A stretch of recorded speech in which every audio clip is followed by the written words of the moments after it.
खरीप 2025चा पीक विमा मिळण्याचा मार्ग मोकळा झालाय. शासनानं एक शासन निर्णय काढलाय 19 डिसेंबरला.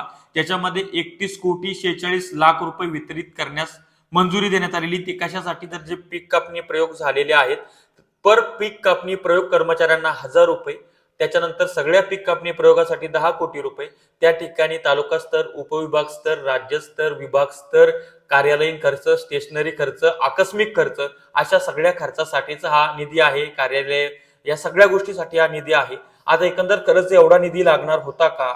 याच्यामध्ये खूप मोठा भ्रष्टाचार आहे, शेतकऱ्यांच्या नावाने जंगी लूट चालली आहे का, हा प्रश्न निर्माण होतो आहे.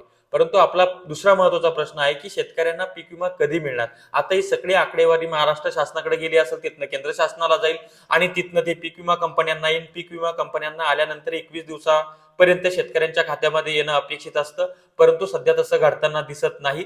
फेब्रुवारी मार्चच्या दरम्यान हे जे खरीपाचे पीक कापणी प्रयोग झाले त्याचे पैसे पीक विम्याचे शेतकऱ्यांच्या खात्यामध्ये येईल. आता कोणत्याही जे 282 तालुके बाधित आहेत त्यांच्याच येणार का इतर येणार, तसा विषय नाही आहे. पीक कापणीच्या प्रयोगामध्ये मागच्या 7 वर्षापैकी 5 वर्षाचे बेस्ट उत्पादनापैकी जे महत्वाचं उत्पादन साल आहे त्या तुलनेत या वर्षीच्या उत्पादनामध्ये किती घट आली, त्याप्रमाणे तुमचा तो क्लेम बनणार आहे आणि त्याप्रमाणे पीक कापणी प्रयोग आधारित तुम्हाला नुकसान भरपाई टाकण्यात येणार आहे. 17,000 रुपये हेक्टर हा गोड गैरसमज आहे.